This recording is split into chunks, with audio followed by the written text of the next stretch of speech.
দেখ ভাই, আমি একটা জিনিস দেখেছি, আমাদের যদি কোনো হিন্দু সম্প্রদায়ের কোনো যদি প্রোগ্রাম হয়, আমি দেখি যে কত ধরনের কত রকম যে রাজনীতি করে তারা, এখন যারা রাজনীতি রানিং আছে তারা দেখি আমাদের সেই মণ্ডপে এসে কত সুন্দর বক্তৃতা দেয়।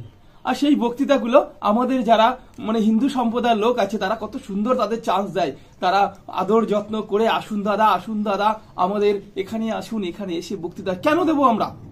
কেন? কখনোই দিতে চাই না, আমরা দেবো না। অন্য সম্প্রদায়ের যখন মানুষরা যখন কোনো প্রোগ্রাম হয়, কই তাদের প্রোগ্রামে তো কোনো নেতাদের ডাকে না, কই কোনো কিছু তো করে না। আমরা কেন ডাকবো? আমরা হিন্দু, আমরা কি জানি যে অন্য সম্প্রদায়ের লোক যখন প্রোগ্রাম হয় তখন যদি তারা ডাকে, কই তারা তো যায় না, তারা চান্সই দেবে না। অন্য সম্প্রদায়ের যে লোক আছে তাদের যদি কোনো ধর্মীয় অনুষ্ঠান হয় তাদের চান্স দেবে না, কেন কি তারা জানে তারা নিজের ধর্ম নিজেরা পালন করতে জানে। আর আমরা হিন্দু বলতে আমাদের লজ্জা লাগে যে কোনো রাজনীতি যদি কোনো নেতা আসে সঙ্গে সঙ্গে তাকে স্টেজের চান্স দিই, আমাদের মন্দিরে নিয়ে তাদের ফিতা কাটাই। কেন কাটাবো? আমাদের ধর্ম আমরা করব। অন্য কোনো সম্প্রদায় এসে আমাদের ধর্ম এসে বসে তারা কথা বলবে আর আমরা তাদের চান্স দেব? কখনোই আমরা দেব না। আজ থেকে আমরা শপথ করব যে যত বড় নেতা হোক না কেন, আমাদের মন্দিরে বা কোনো জায়গায় কোনো আমাদের ধর্মীয় অনুষ্ঠান হবে, সেই অনুষ্ঠানে শুধু কেবলমাত্র আমাদের ধর্মীয় আলোচনা চলবে, অন্য কোনো আলোচনা চলবে না। কোনো আলোচনা আমরা করতে দেব না। অন্য সম্প্রদায় যদি তারা যদি করতে না দেয়, আমরা কেন করব?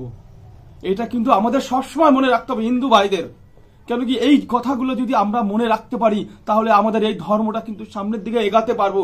না হলে কিন্তু আমাদের এই ধর্ম না বাচ্চাদের মতো, সে খেলনার মতো হয়ে যাবে আস্তে আস্তে। প্রতিটা স্টেজে প্রতিটা সব জায়গায় দেখি ওই নেতারা এসে ভাষণ দেবে শুধু ভোট ব্যাংকের জন্য। আমরা কি একটা ভোট ব্যাংক? আমরা শুধু হিন্দুরা মনে হচ্ছে একটা ভোট ব্যাংক হয়ে দাঁড়িয়ে রয়েছি। আর অন্য সম্প্রদায় তারা মনে হয় ভোট ব্যাংক না, তাদের কোনো ধর্মতে কোনো প্রচার নাই, কোনো কিছু নেই, শুধু আমরাই জানি। তাই বলছি হিন্দু ভাই, তোমরা কিন্তু সাবধান হয়ে যাও। কোনো নেতা যদি কোনো মন্ত্রী যদি আসে, ভাই আমাদের প্রোগ্রাম চলছে, আমাদের হিন্দু সম্প্রদায় আপনি কিছু বলতে পারবেন?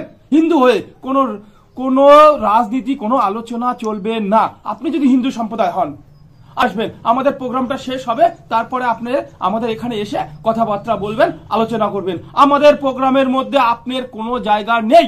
আপনি যত বড় হন না কেন, আপনি রাজনীতি যত বড় হোক না কেন, আপনি এমএলএ এর জায়গা থাকবে, ধর্মের জায়গা থাকবে। এটা কিন্তু সম্পূর্ণ আমাদের কিন্তু প্রত্যেকটা ভাই বোনদের কথা কিন্তু মাথায় রাখতে হবে। আমি তাই আপনাদের বলছি হিন্দু ভাইরা, আপনারা কিন্তু সতর্ক হয়ে যান।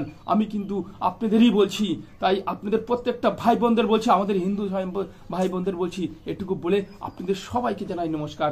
জয় হিন্দ, বন্দে মাতরম। হরে কৃষ্ণ, রাধে রাধে, জয় শ্রী রাম।